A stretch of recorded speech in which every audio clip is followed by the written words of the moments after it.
তাড়াতাড়ি সবাই বই বের করো। ও শিট ইয়ার, আমি বই তো আনতে ভুলেই গেছি। আমার বই কোথায় গেলো? এখানেই তো বইটা রাখিছিলাম। এই শিওর তুই আমার বই নিছিস না? না জি, এটা আমার বই, আমি বাড়ি থেকে নিয়ে আসলাম। তুই আমার পাগল পাইছিস নাকি? আমি বইটা এখানে রাখিছিলাম। এই দেখ, এখানে আমার নামও লেখা আছে। নেহা তুমি বই আনো নি, তাড়াতাড়ি ক্লাসের বাইরে দাঁড়িয়ে থাকো। আমার নাম কেটে দে, তোর নাম বসাইছিস, তোর দেখতেছি পরে। ও সত্যি? ওই শোন, আমি পরীক্ষায় কম মার্ক পাইছি বলে তুই মাম্মির কাছে বলেছিস কেন? আচ্ছা, আমি যখন স্কুলে আসলাম না, তুই তো মাম্মির কাছে বলিসলি। আমি বড়, তাই আমি সবকিছু মাম্মির কাছে বলতে পারি। তুই বড়, যা খুশি তাই করবি। এটা দেখ, তোর নামে আমি কত কিছু মাম্মির কাছে ক্লিক লাগাচ্ছি। অজয় বলে কি আমিও তোর নামে সবকিছু মাম্মির কাছে বলে দেবো। এই শোন, আমি মাম্মির কাছে বাড়ি যেয়ে কিছুই বলবার না, ঠিক আছে? যখন তুই বলতেছিস না, আমি বলবার না।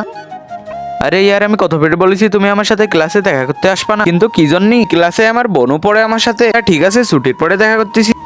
আজকে তো সেই মজা হলো ছেলেদের আড়াই। আজকে তোমাকে অনেক সুন্দর লাগতেছে।